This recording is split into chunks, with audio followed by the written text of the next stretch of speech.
Let me begin by thanking you all for joining us this evening. Our plan over the next 90 minutes or so is to chat with you as to where we're all at with our online and digital presence, and to consider how the pandemic has forced us to look to push our boundaries in new ways. If you're anything like me, I'd say the last 4 months or so has represented a massively steep learning curve in developing new technologies, both individually and collegiately, as together we've grasped the nettle of doing and being church online. Indeed, one webinar I attended recently, the host commented on the paradox that we have at the moment, or that there has been as churches, that whilst our church buildings have been shut, a lot of congregations have seen an exponentially a large increase in their congregations as people chose to explore their faith and spirituality through platforms such as the laptops, the computers, the tablets, the apps, and the mobile phones. So I'd say it's an exciting time to be church, to be looking at new ways of growing God's kingdom through online activity. And tonight is really an opportunity for us to come together in this group to hear what people have been doing and to make that happen, and to test the water as to the appetite to continue, and also to consider the pressures that a new hybrid approach will have for clergy and others. How do you make it work? I'm delighted to say that to help with this, I've got the company of a few other people. So we've got Richard Passmore, Director of Mission, Innovation and Fresh Expressions in the God4 team. Hi, Richard. Hello, everybody. I'm really pleased that we're able to have this conversation, and I love the fact that the church is able to adapt and change, and how COVID's really shown that, and I think that's so encouraging as kind of mission and innovation being my thing. So great to see churches innovating. Brilliant. We also have Reverend Mark Houston from the East of Eden Mission Community, and I think Mark's presence with us tonight just highlights the massive potential, because Mark isn't in the East of Eden Mission Community tonight. Mark is in Belfast. But hi, Mark. Good evening, everybody. Can you see me? I can't see you, but I'm presuming you're out there. It's cloudy and wet over here, but I'm glad to be able to join you this evening. Look forward to sharing with you later on. Brilliant. And a little closer to home, we've got Reverend Alison Riley, who leads the Ignite Network Youth Church. Hi, Alison. Hello, and Mark, it is wet and windy here as well, so we can commune with you across the water on that front. Yeah, I'm based in Whitehaven in West Cumbria, and I work with 11 to 18s in Network Youth Church, and I'm also a self-supporting assistant curate in what's called the Sea Talon Benefice, which is, if you know West Cumbria, it's Gosforth and Seascale and the Wasdales and that beautiful area south of Whitehaven and Egremont over here in West Cumbria. Great. Thanks a lot, Alison. I'm delighted to say the sun's shining to the east of Carlisle. Oh. It's not really. Just to give you a quick flavour of where we're hoping to see how this evening pans out. In a few minutes, Mark will be leading us in prayers. I'll be offering up some general and technical tips. I've been asked to do that to help us all in our online communities. There'll be a chance to hear from Alison as to how she's developed her online ministries out west. Mark will explain more about his approach to the online possibilities through his ministry. And Richard's virtual mountain Pilgrims session will consider things such as how to research your local audience, and consider how, excuse me, Mountain Pilgrims is developed digitally through Facebook. That sounds like a lot of being talked at, but it isn't. As you'll see, there's ample opportunity during the evening for us to enjoy some breakout groups. Now, I'm not sure with the numbers how many of those there will be in the breakout groups, but the plan is that we'll have smaller groups at regular intervals to chat through with others about your own experience. and then there's a chance to come together as a full group for further feedback. Now, without any further ado, time to hand over to Mark for a time of prayer, and indeed a form of online ministry, which I think you've actively turned to in recent months, Mark. Okay, yeah, certainly. You don't have to do what the little chap on the screen is doing. That's just an illustration. I have been using Compline, an end of the day service, a night prayer service, as a way of helping people, just draw people together, I guess. And I'm going to talk more about that later on. But for now, David and Richard asked if I could open with prayer, and I'm going to open with some of the prayers from Compline. And depending on which book I would be using, well, in fairness, the people out there, you lot, won't necessarily have the book or have the words that I'm using. So I tend to read the dark, bold bits as well as the bits that the vicar says. So I'm just going to open up with some words of scripture and a short call and response. You may be able to join in, but don't worry if you can't. So the Lord Almighty grant us a quiet night and a perfect end. Amen. Brethren, be sober, be vigilant, because your adversary the devil, as a roaring lion, walketh about, seeking whom he may devour, whom resist steadfast in the faith. But thou, O Lord, have mercy upon us. Thanks be to God. Our help is in the name of the Lord, who hath made heaven and earth. And Lord, as we have gathered here this evening, I pray that we come with an open heart to learn, every one of us, to learn something new about how we can use these tools and this wonderful facility of the online to help to reach out in larger and better ways to advance your kingdom across Cumbria. Amen.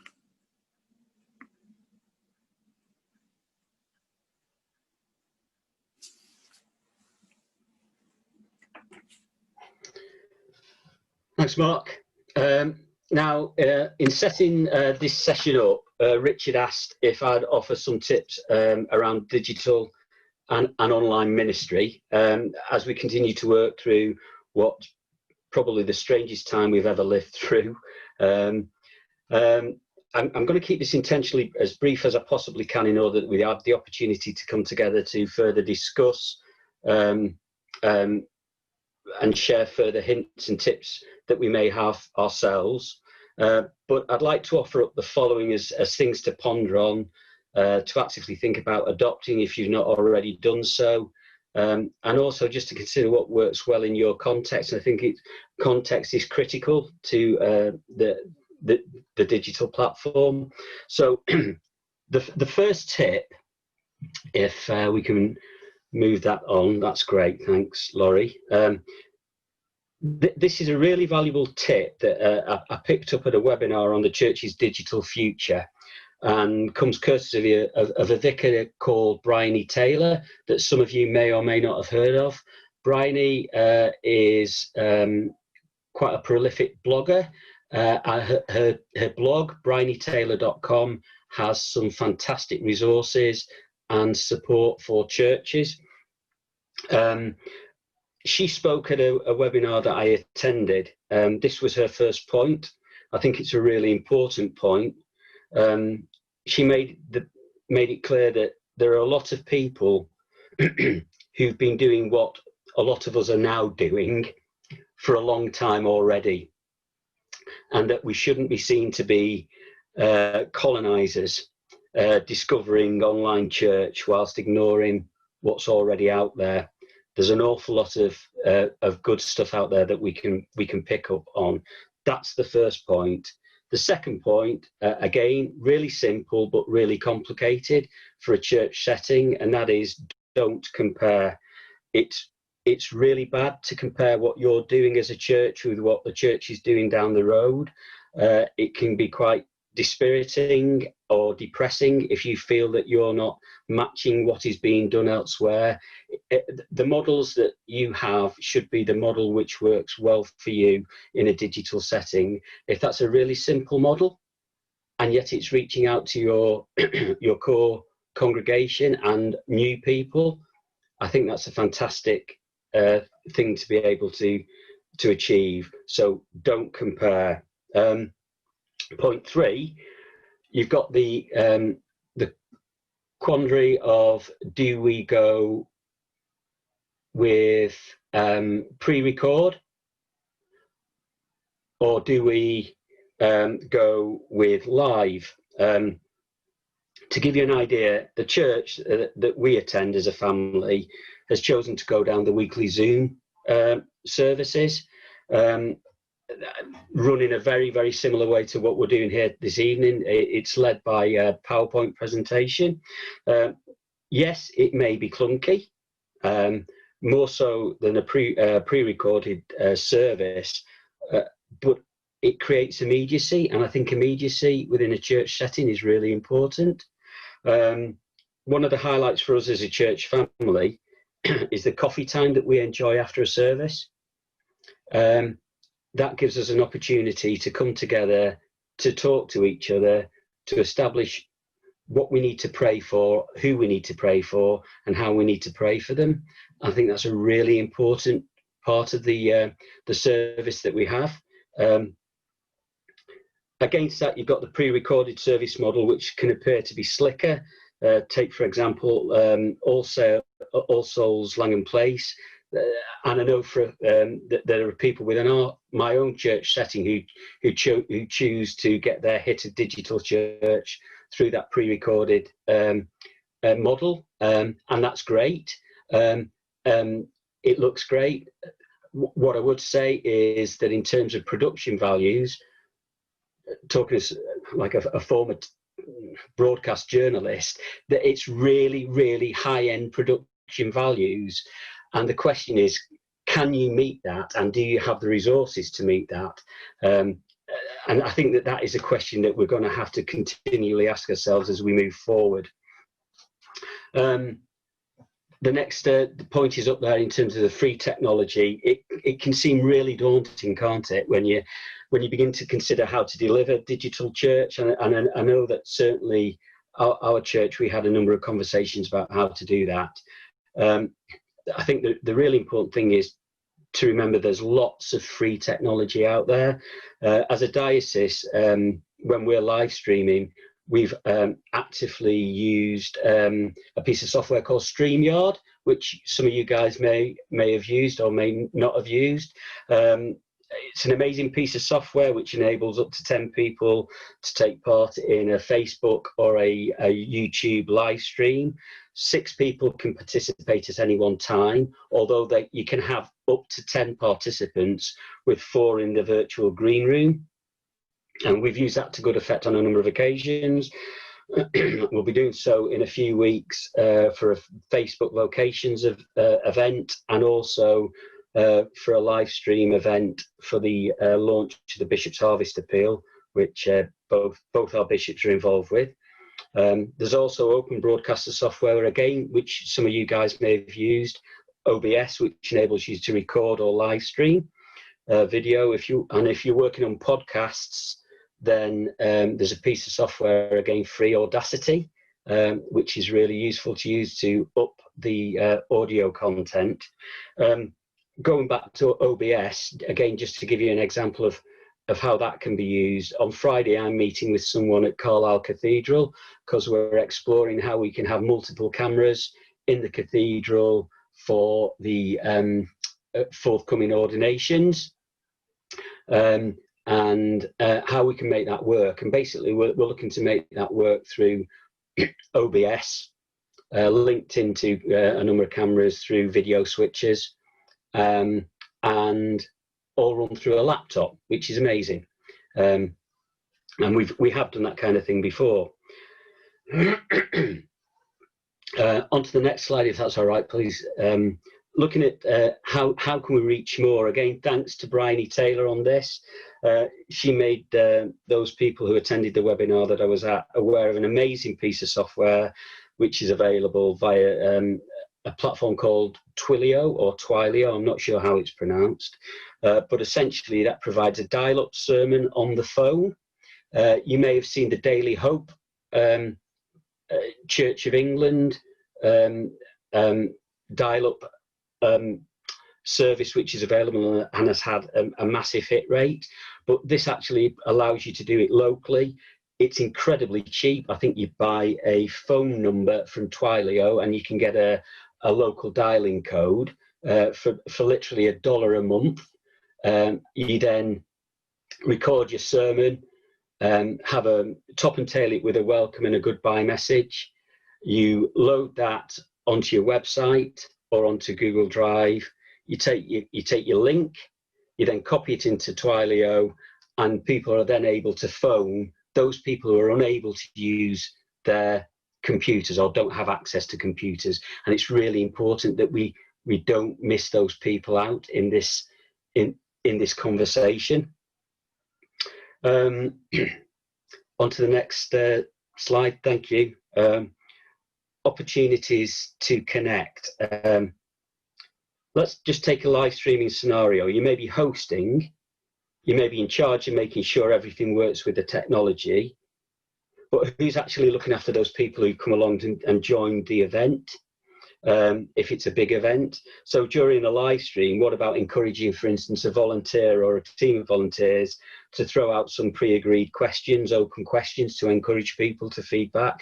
How do we connect with those people who might be new to us, who might be exploring things in different ways? So it's that use of open messaging, which is really important, and so that people feel that they're an equal part of the event.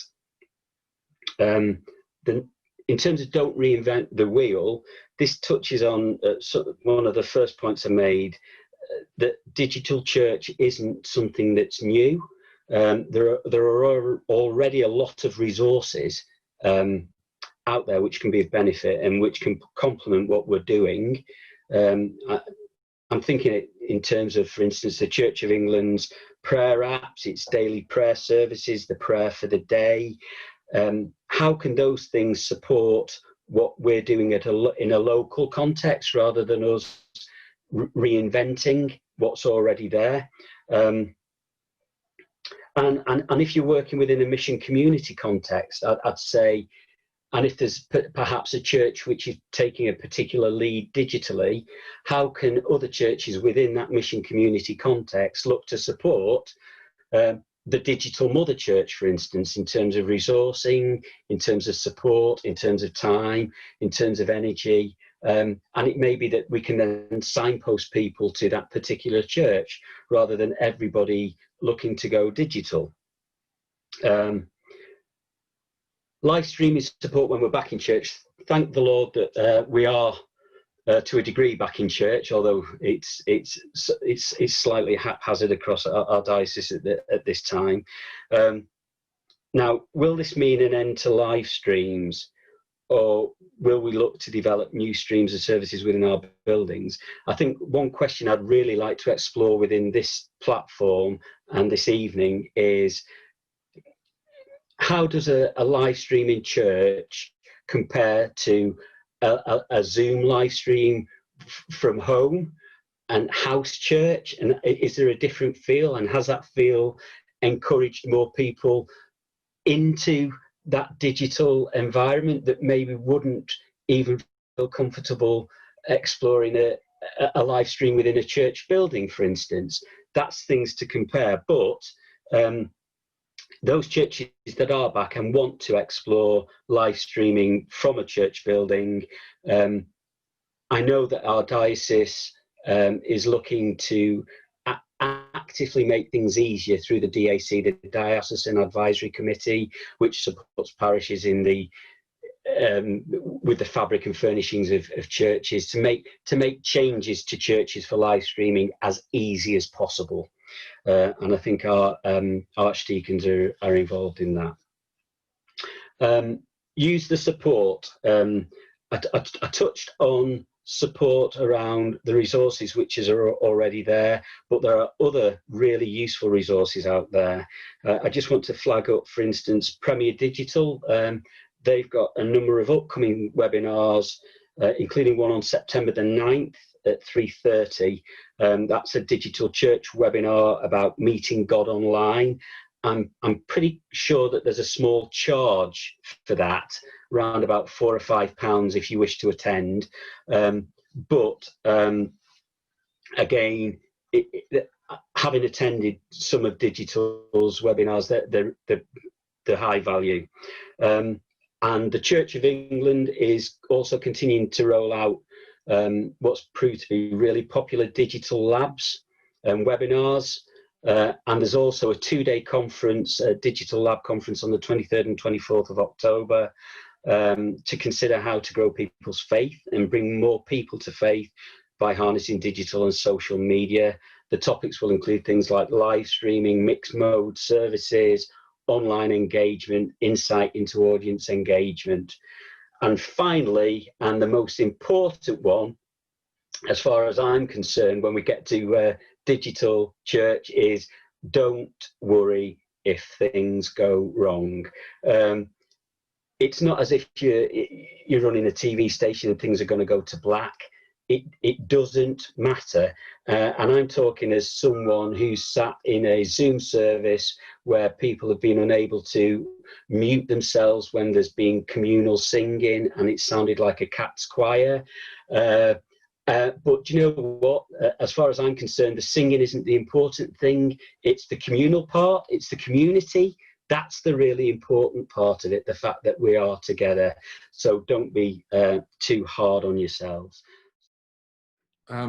We were going to do a kind of bit of feedback from the different rooms, but we're going to kind of jump straight to the interview with Alison. So one of the things that I was really impressed with was Alison's ability to do a whole different range of things. So I thought she'd be a really good person for Dave to kind of quickly interview over the course of this session. So Dave, over to you and Alison. Thanks, Richard. Hi, Alison. I suppose I know you've touched on your ministry briefly, but just again, if you can just begin by telling us a little bit about where you are, what you do, what your role is. Leave breakout room. You're on mute, Alison. That's brilliant. Apologies. Remember that last tip was don't worry if it all goes wrong. We've lost Dave. Have you sent him away? I don't know what's happened to Dave. Brilliant. No, he's back. He's back. Yeah, brilliant.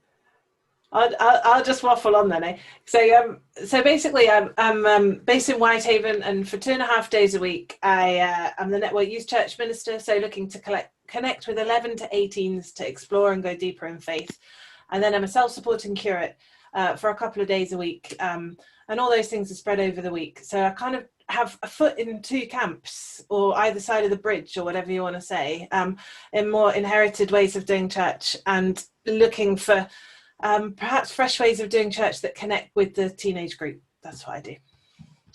Okay, thanks, Alison. What did you do when the pandemic hit? Panic. I really did. I had social, home circumstances were not particularly easy, and there were things beyond my control. I really feared, actually, for the young people with whom I mostly connect, which is mostly a housing estate in Whitehaven, and their parents and their grandparents, most of whom had underlying health conditions. And there was a real fear, will these folks have enough to eat? They're on low incomes, that sort of stuff. So the first bit was really practical, to keep connected, usually via Facebook Messenger with the parents, and just to engage where we thought they might have practical issues. And I might have had practical issues. Can you get any bread in if you're self-isolating for 2 weeks because your kid's been sent home from school with a temperature? Those really practical things were the first things that we kind of engaged with. And then out of that was the realization that we had to go online. And so the first thing I had to do was look at our safeguarding policy. And my Holy Week was rewriting our safeguarding policy for online connecting with young people. for the situation we were now in, and that was really important to do. It was a lot of work, but it was worth doing. And then concurrently with that, we were looking at how do we connect and connect well, and why, so that we could continue to mimic in some ways what we did live with young people, which was to connect with each other, that together we may look to connect with God. So we came up with sort of the Facebook Live Friday night using OBS streaming software, which always has its issues. but anyway, so that was a kind of live sort of chat show that led into a Bible reading and a prayer that was open to young people and their parents and those who are not quite so young anymore, aged 18 to 19. And we connected that with very small Zoom groups. So we found for it to be effective, the young people would only come to Zoom if they were with people that they really knew and trusted. So we were looking at group sizes of 2, 3, 4 or 5, and only 3 or maybe 4 groups. And we've stuck with that. And I thought, gosh, we've lost so much contact, and we've lost contact at the moment with maybe 40 young people at least, most of whom we connected with through schools or through fringe contact.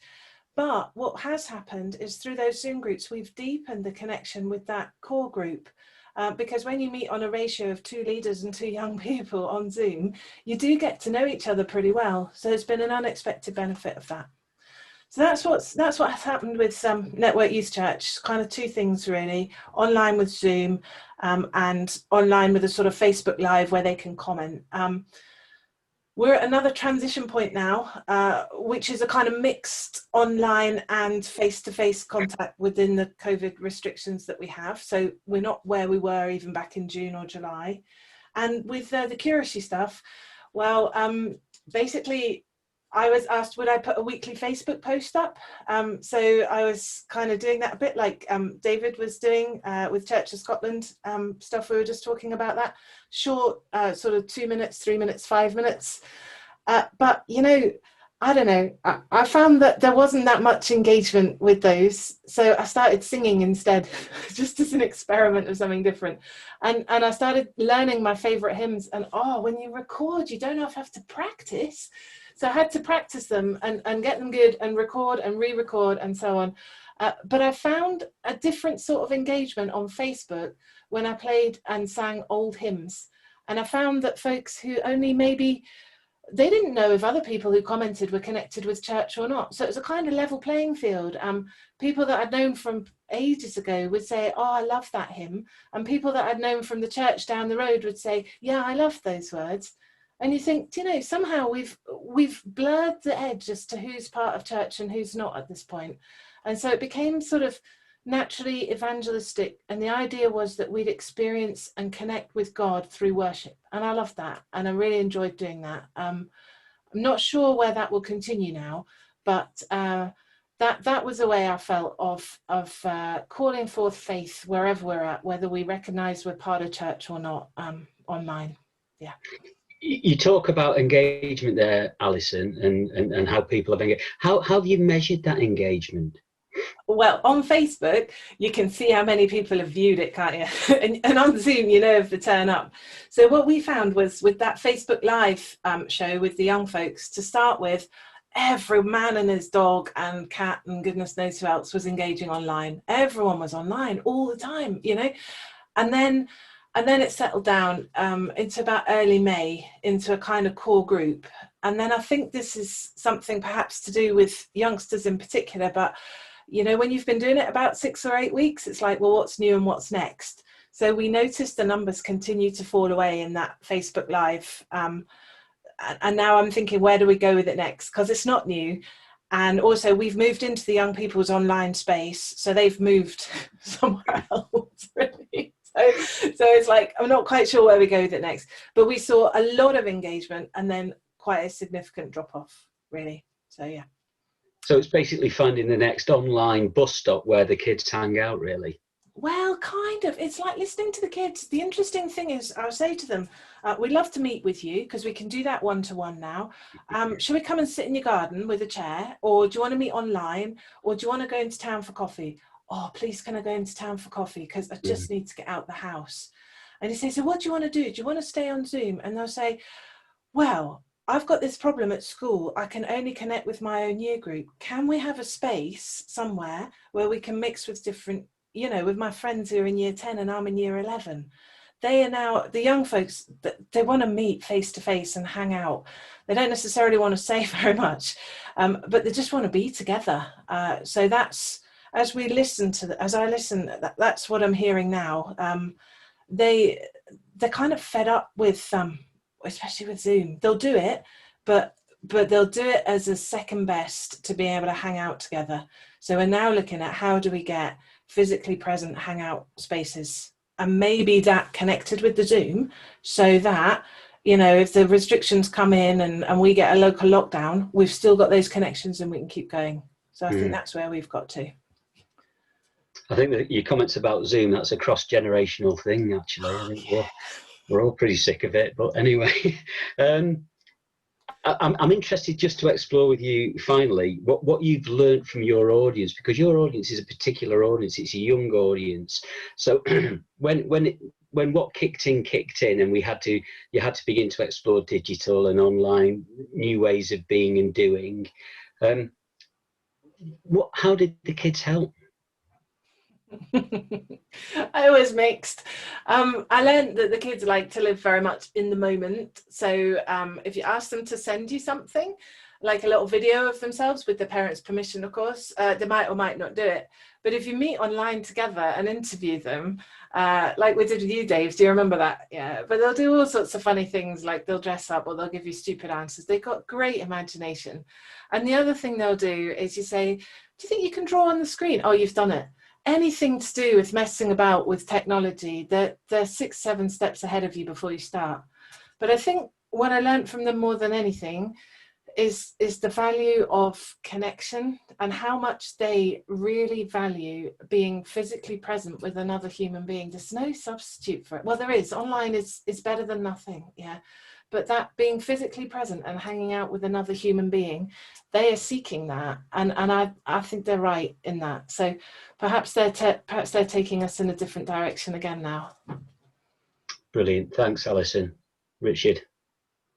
We're going to break out into groups again, and the question I really want to unpack is who are you trying to reach and how? So Alison's had a particular set of context there.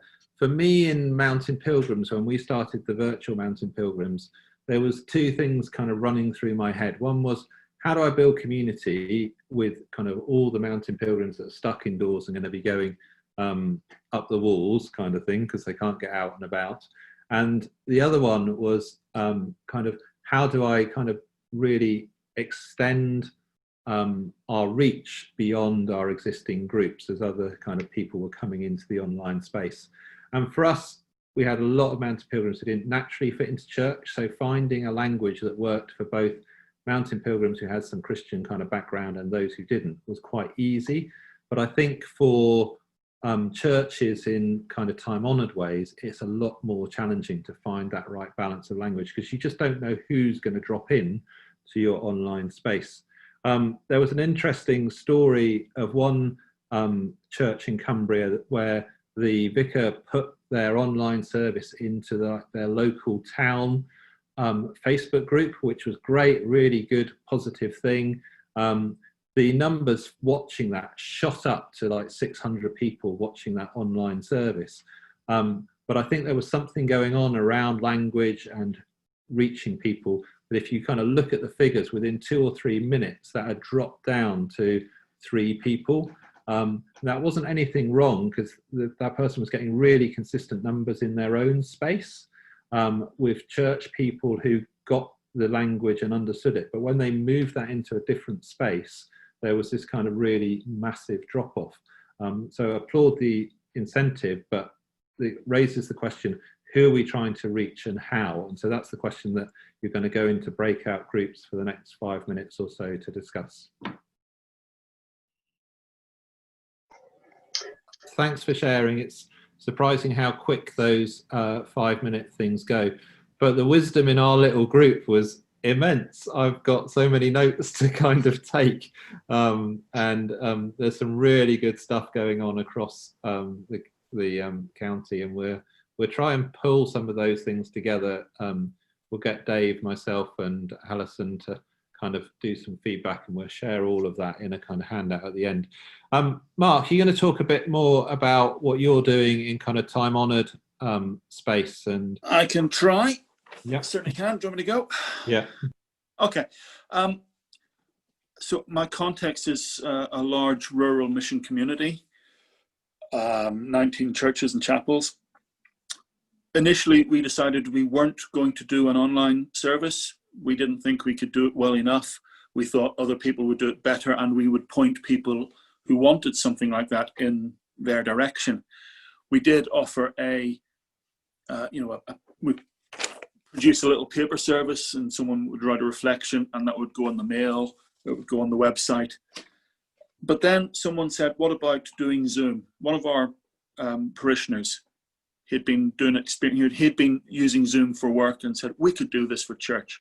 And we did. We've since Easter Sunday, we've been putting out a weekly service, pulling on people from across the mission community. But whenever you look at the stats, you'll notice that they're being drawn from a particular part of the mission community, by and large.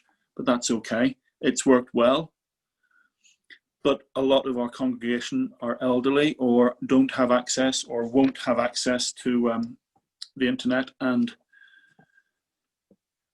we've just continued with the paper and postal service as best as possible.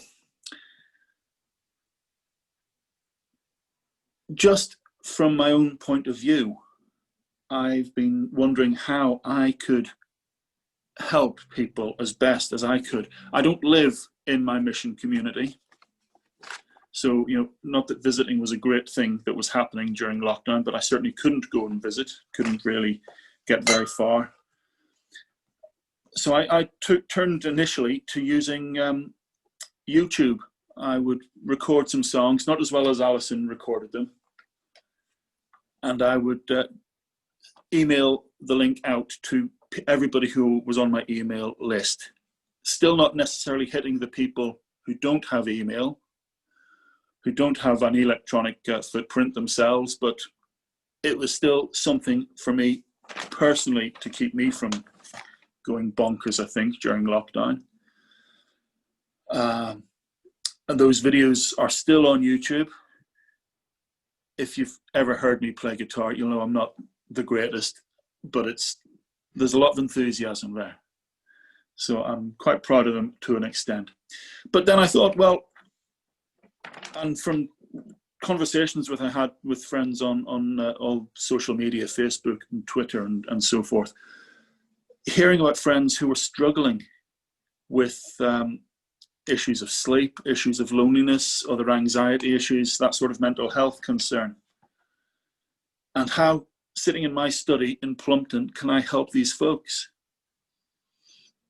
And this is when I decided I would start recording a Compline service. It's very straightforward. It's just that, it's very straightforward. It's full of great prayer. It's full of great scripture. I happen to have a voice that I often think should be on Father Ted, because it's the sort of voice that can put people to sleep, because I've got this really gentle, lilting Irish accent. And when you're saying the prayers to that. And anyway, that aside, people were, the responses I was getting were brilliant from some within the mission community. I would email out the links again to as many people as possible. Some of the nice things were coming from ladies who were on my email list, not necessarily active in church, but they were really pleased to see a face from the clergy. And they would say, I'm taking this video clip round to me mum's, a really elderly person who comes to church, who can't hear a thing, but was just glad to see my ugly mug on the screen. So, and then because I advertised it on my Facebook page, I was getting messages from friends who I've known for 30, 40 years, who have been in church but haven't been in church for a long time, just commenting on how on the beauty of the service as much as my delivery, but more to do with they really enjoyed that God moment for that 15 minutes on a 9 p.m. on a whatever night it was. I've mixed it up. I do 5 in a week, Monday to Friday. I do 2 weeks on, 1 week off. I use, the Common Worship book. I use the traditional language. I use Iona. I use Northumbria, night prayer. So we'll mix it up. And wondered whether it was time to stop, but I'm still getting all this lovely feedback. I know there are many people still shielding, and so they're finding this bit of contact, as remote as it is, just a highlight to their day, which makes me quite humble. So that's really all I want to say. I've experimented, tried and tested it as I've gone along, made lots of mistakes. I created a new Facebook page so that my regular Facebook friends don't get bombarded with the links every day, but those that choose to can.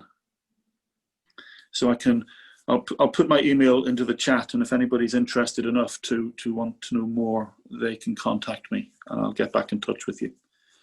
I hope that'll do, Richard. Thanks, Mark. That's great.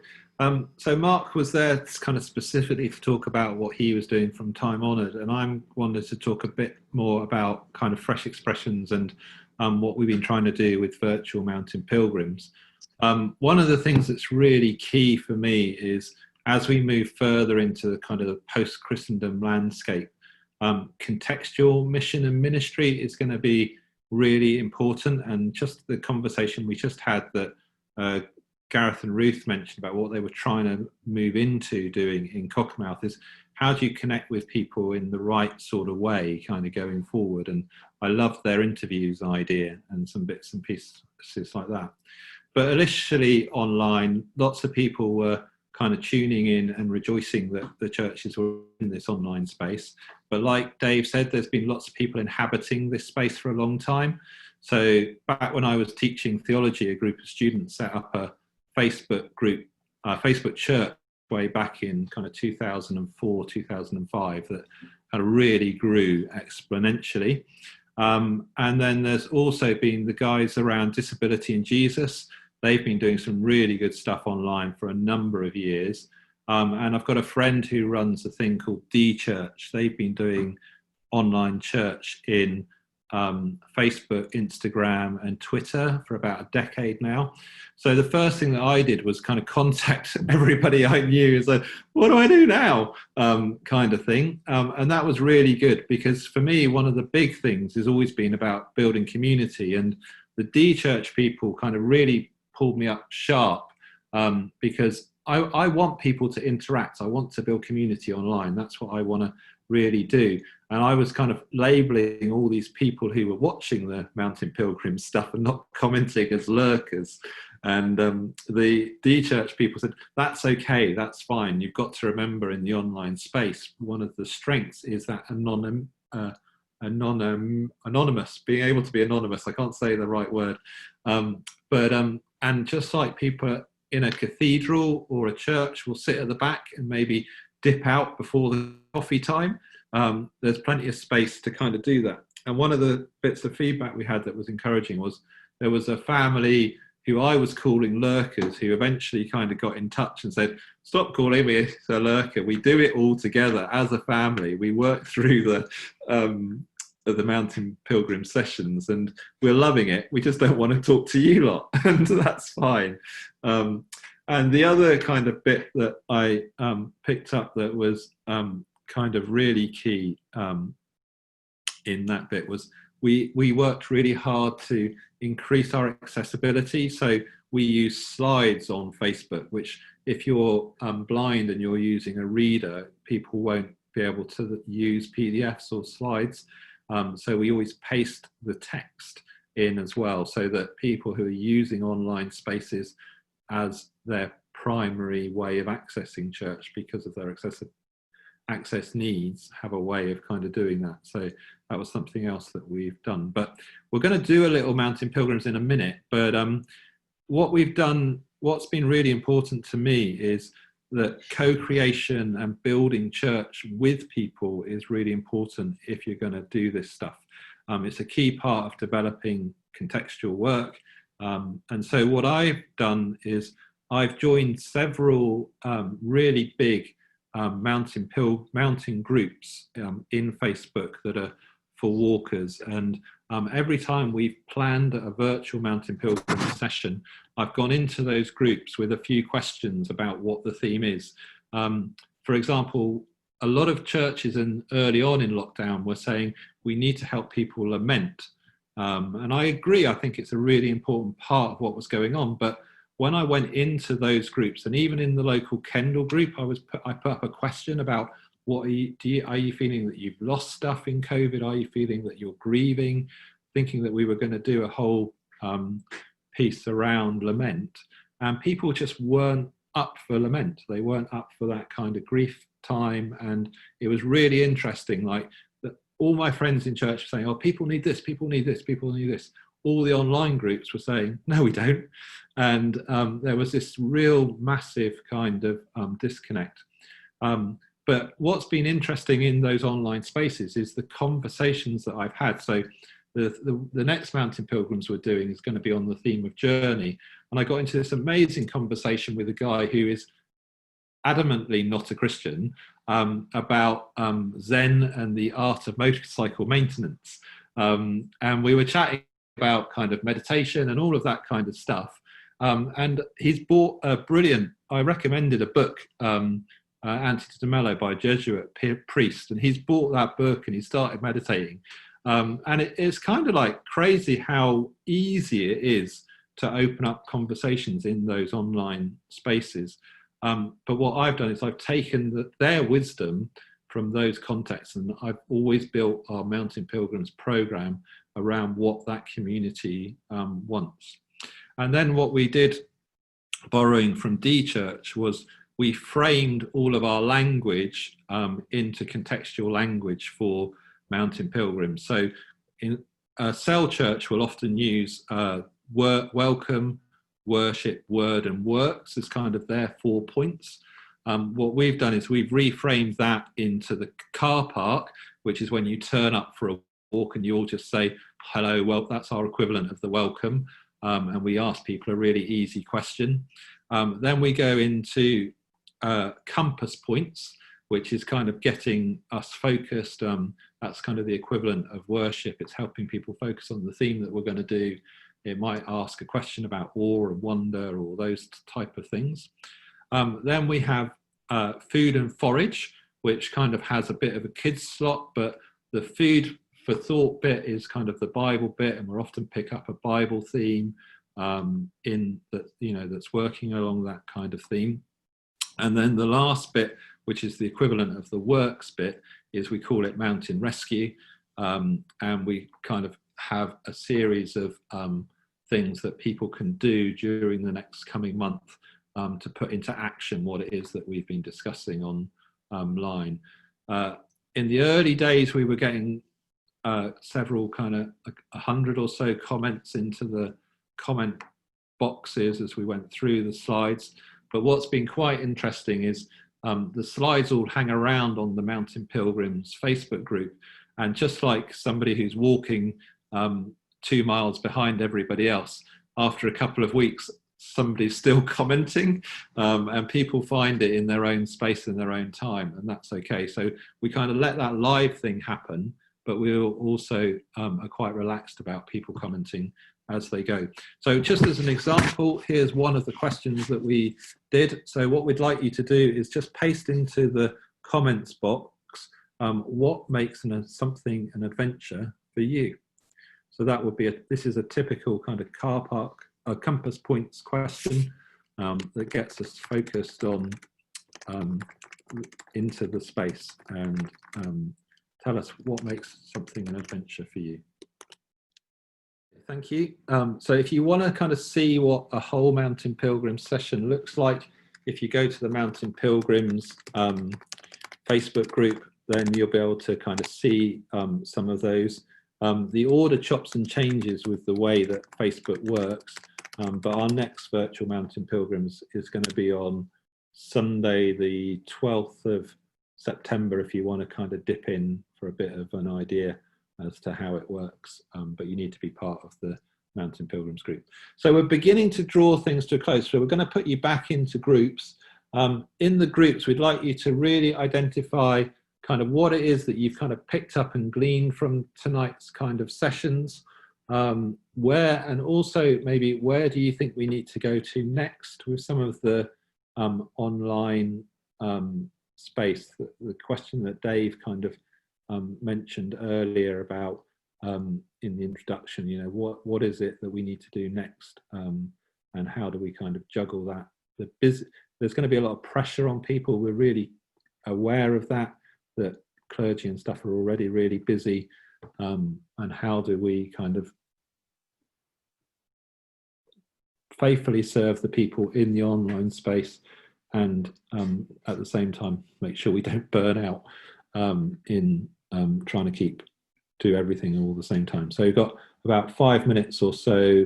We've got 10 minutes or so in breakout groups, and there's only going to be 2 groups, so you'll be in slightly bigger groups this time round. This is just an opportunity, really, just to throw open to the group the chance to talk through what their key findings have been from this evening, to a wider audience. I mean, in the group that I've been privileged to be with, in the 3 breakouts, there's been all kinds of things that we've talked about, through maybe missed opportunities, through to the difficulties of engaging with a younger audience who, as we've gone online, they've moved offline. And it's just an opportunity now to throw open to others in this wider group the chance to talk through what their key observation is. If anyone wants to pick up. Richard asked a question earlier that I was just thinking we could do with reflecting on, about, you know, this one about whether now we're going, you know, we need to invest time in actual gathering again in churches and in COVID situations, which needs a fair bit of energy. You know, do we just go regional with what we offer? And I think it's interesting. I just think we need to notice that I think it comes down to the key question of who's it for. So there might be a place for developing that, but for instance, in our context, and Gareth might want to agree or disagree with me, and Ruth, I think, you know, we're a group of churches trying to be more in unity with each other and relating to each other, and actually that level of developing relationships has been really quite tangibly helped by having this shared project, you know.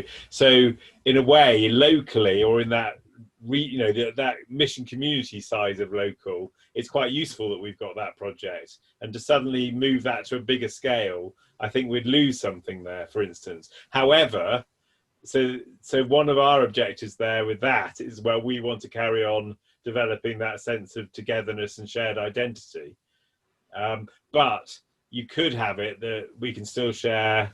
It's difficult about how far we can stretch ourselves, but you see, there could be a place for a regional thing as well. But I don't know if anyone else wants to come in. It's difficult of knowing what you can trim without losing something that is actually of the kingdom, if you see what I mean. Yeah. I'm probably the only one from another denomination here, and I have to say that one of the sadnesses of this time is actually it's been one of the least ecumenical periods that I've had in Cumbria, because I think everybody's retreated back into their own denominational units in our area anyway, because the Methodist Circuit, they run their own series of services and coffee mornings and so on. We do our thing. The local Anglican churches are running their individual services. And we've lost a bit of that sense of common cause, which has worried me a wee bit. But I'm delighted that other mission communities are working cooperatively, because we're not really. David, just to jump in on that, Pam and I are sat here nodding and agreeing with you. But I think one of the things we've found is that place-based prayer has, at least in our place, bridged that denominational divide. So Yeah. we found it much easier, in fact, to pray than online than to actually get up and leave our houses and go to a cold building. And that's spanned denominations in a really healthy way. That's brought focus to a particular place. Yeah. Does that, out of interest, were those people who were praying together virtually already doing it face to face before? Mostly. Yeah, because you see, I still think there's this thing that our online, where relating well online happens, it comes out of pre-existing relating. And it's the same. There's one church I've been used to go and drive to and pray on a weekly basis, which I'm now doing on Zoom, and it's working really well on Zoom. But we were already praying. Yeah. It's interesting in the same way in the group that I was part of. A comment was made that it's actually helped to also bring together different churches within a benefice and within different parishes. They now feel a more of a commonality, more of a togetherness, more of cohesion. So that's obviously that's a positive. I'm really conscious of the time, so if we're looking to finish on time, I think, Richard, if you can maybe introduce the film, and then we'll just close, have a couple of minutes after the film to close. Yeah, so one of the things that we wanted to kind of share was that question about, I think that the Christians might have needed to have met in the real world a lot more than some of the other groups. What we found with some of the fresh expression stuff online is that we've had new people joining into some of those spaces quite a bit. And one of those has been this Maranatha yoga. So we thought we used this in one of our fresh expressions things. And I thought a good way to close would be to show you this Maranatha prayer, because it's kind of, it's to focus on going forwards as we begin to, we developed it as we begin to come out of lockdown. You're welcome to do this, but you might need to stand and do the Maranatha prayer. So it's a physical body prayer, and you might want to turn your screen off if you're going to do that. But feel free to join in as you feel able.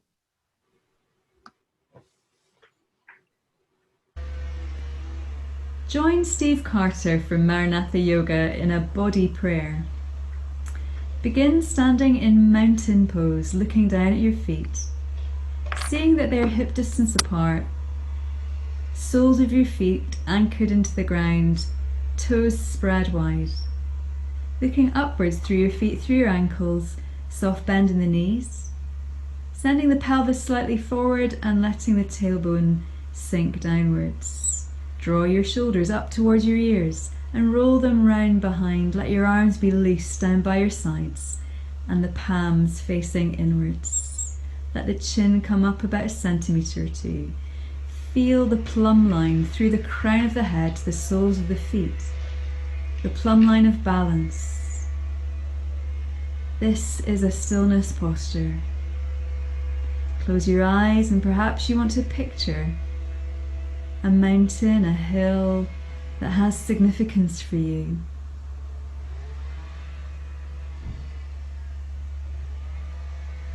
And connect with your breath, breathing in and out deeply and evenly through the nose.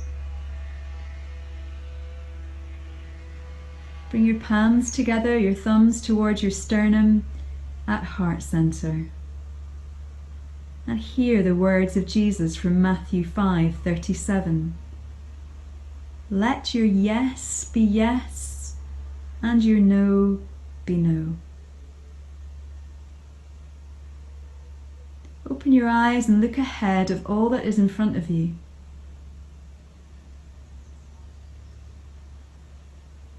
Place the right palm on the crown of your head and the left palm on top of that palm. We're going to create a slow and gentle nod. Breathe in, let the chin rise up, the back of the head tuck down. And as you breathe out, the chin comes back to center. Breathe in again at center, and as you breathe out, let the chin tuck into the hollow of the throat and the crown of the head tucks forward. And repeat this movement, noticing what's happening in your arms, chest, abdominals, sides of the waist, the whole spine. As you say yes with your head in this slow nod, the whole body connects.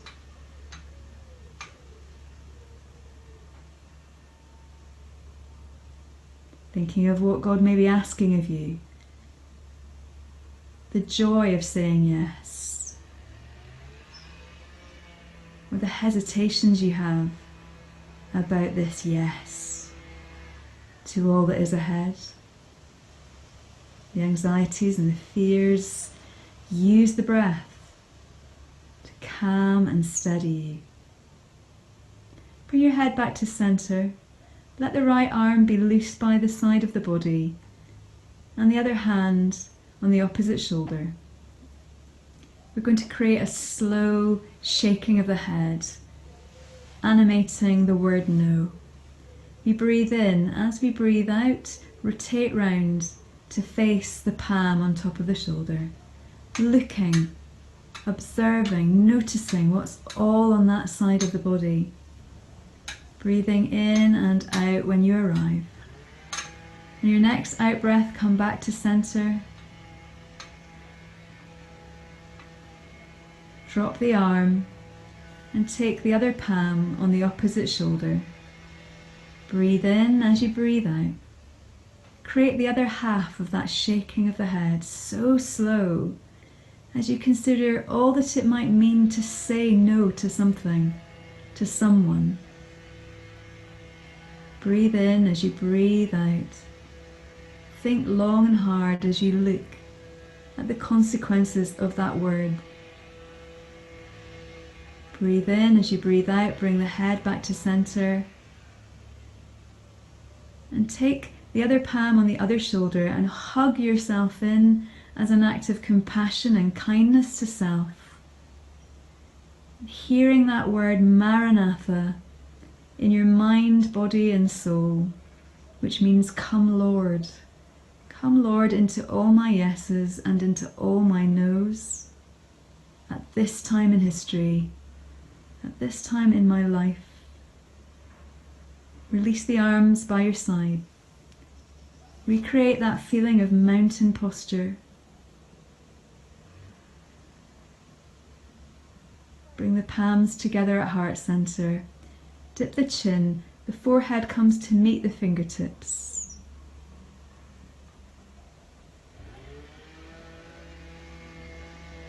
In all that is ahead, in all that is now, Maranatha, come, Lord Jesus.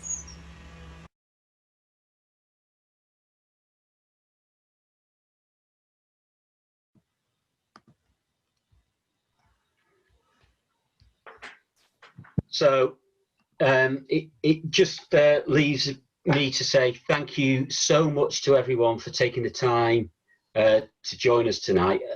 We hope it's been of some use. It's a really important conversation to have and to continue to have as we think about the way forward as online communities, and bringing the gospel message to as many people as possible in new ways. Just a few quick thanks. Thank you to everyone for joining, to Alison and Mark for their input, and also to Laurie, who has made all the technology work for us this evening. It's you've been a star, so thank you for that. And it just leaves me to say good night, God bless, and let's have a Zoom wave.